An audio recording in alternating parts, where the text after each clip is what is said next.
Hi guys, it's Andy from Nismotech UK. We're giving an overview for Cooler Master. This is the fantastic CM Storm Scout 2 Advance.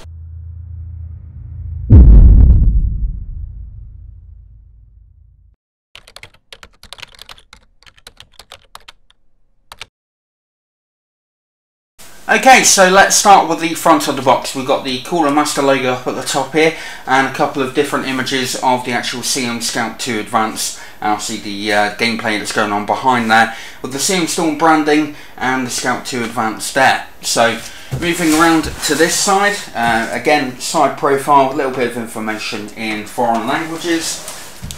On the back we have various different bits of information. Concentrating on just this side for the moment, we have one pre-installed 120mm fan, we have the Storm Guard to secure peripherals, 7 expansion slots, slide out dust filter. Moving on to this, we have got the large rubber grommets, top exhaust vent to release heat, steel reinforced carrying handles, which is the prominent feature of the actual case itself, 3 toolless optical bays, fan LED power switch, removable hard drive bay to install larger graphics cards. On the front we've got 2 pre-installed 120mm red LED fans, a mesh design for airflow and 2 USB 3.0 for faster file transfer. On this side we have a little bit more information about the specifications, so let's just bring you in a bit closer so we can have a look at these. Okay, so the CM Scout 2 Advance comes in gunmetal grey or black. The one that we have is the gunmetal grey version.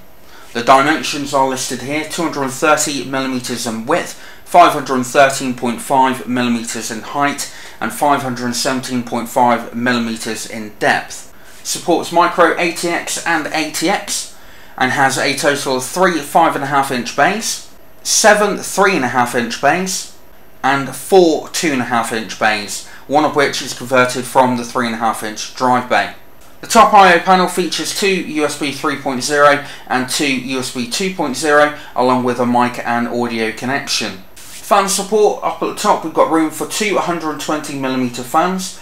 On the front we have the 2 red LED 120mm fans, and you can actually switch the LEDs on and off with this. At the back we've got the pre-installed 120mm fan.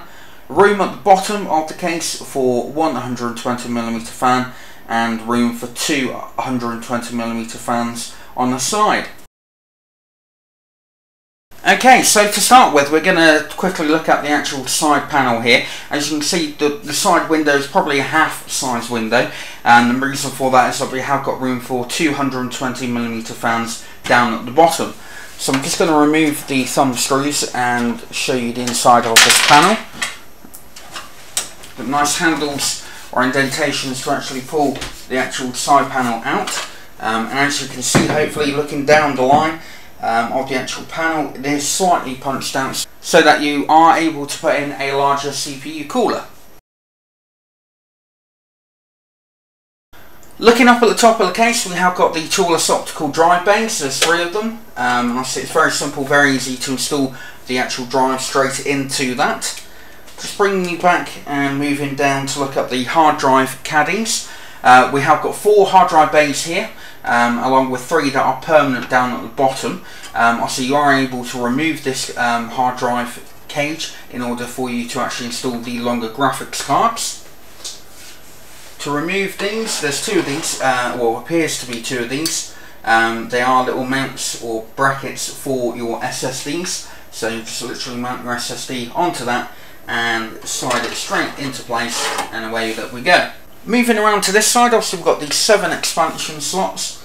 There's no vented PCI expansion covers, but they are obviously black as well, so they don't really, even though the inside is quite a darker gunmetal grey, the actual PCI slots themselves, or PCI covers, are actually completely black, so it would have been nice to see them in the same colour as the actual case as well.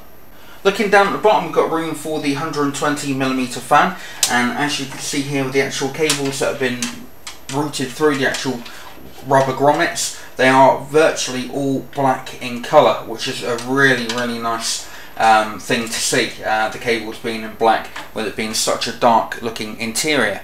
Now we have got obviously 3 cable management rubber grommets, 2 down there and also 1 right up at the top here, and numerous amount of cable tie positions around the actual motherboard tray itself. Looking up at the top, we can see the 120mm fan. As you can see, it has got a black cable and it is a 3-pin fan.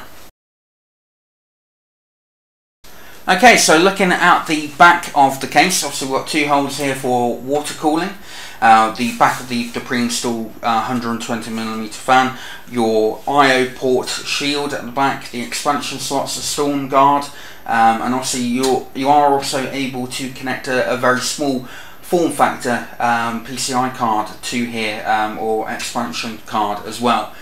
Some systems do allow for that, which is really good to see. Down at the bottom we have obviously got the bottom mounted PSU, and if I just lift this up, pull that out, we have also got a fan filter right down at the bottom to help with dust getting into the system. Okay, so onto this side of the case, we can see that we have got a large cutout for the CPU heatsink if you did require to change that, so you don't have to take the motherboard out. We have obviously the 3 rubber grommets that I mentioned a little bit earlier, and numerous amount of cable tie positions on the actual case as well. There's a large amount of cable management room down at the back here. I can almost fit the whole side of my actual hand in, if I just show you that. There's a massive amount of room here for the cables. You're not going to have any problems fitting a 24-pin power cable in on the back of this case. Just have a look at the hard drive cages themselves. You can see that there's a nice amount of room in between the actual hard drive cage and the motherboard tray, so you are able to slide a few cables in, and obviously through these 2 holes as well. Okay, so now onto the top I/O port. We have got the LED switch on switch here, the power switch and the reset button, along with the CM Storm branding right across the top. It looks really nice. Below this panel here, just slide that open, we've got the audio jacks, the 2 USB 3.0 and 2 USB 2.0. I really like the fact that they've actually covered this up with this drawer. It completes the actual look of the actual case, but also helps prevent dust from getting into those connectors. Okay, so looking at the front of the case, we have obviously got the mesh panel going right from top to bottom, incorporating the 3 5¼ inch drive bays. Right up at the top here, just move that up a moment, we also got a hard drive activity LED, power LED light up at the top there. We also have the CM Storm badge right down at the bottom of the actual case, and behind here we're going to find the 220mm fans. Okay, so looking at the back of the actual front panel, obviously we can see that we have got the mesh on the front here. However, there doesn't seem to be any form of fan filter, which is a little bit disappointing, but I'm sure that you can, using Dempsey filter, get something to go over the front of that. Now, as you can see, we've got the 2 red LED pre-install LED fans. The other thing I do want to point out is the actual routing of the actual cables. They're not sort of forced in between the actual side panel of the case or anything of that nature. We have got this purpose little cutout for the cables to run straight through, which I think is really good. Okay, so moving on to the actual bottom of the case itself, obviously we've got some nice sort of rubber feet on the bottom with a chrome trim going around this, and obviously as you can see we have got 2 removable fan filters, one for the PSU and one for the bottom mounted 120mm fan. Okay, so now onto the top of the case. Also we've got this rubber handle right at the top here. This is a really nice soft feel, and obviously that's the area it's designed for you to actually lift and move the case around wherever you may want to take your case, be it if you're in a LAN party or something of that nature. You are able to pick the case up and move it around. It is steel reinforced, and to me that is one of the best features of the actual case itself. Now obviously we've got quite a nice design here. Obviously it sort of dips straight in before going flat. We've got room for 220mm fans here. Now the other thing that I wanted to show you is the fact that you are able to remove the actual top panel. and the reason for that is that you can fit, if I just find the final bit,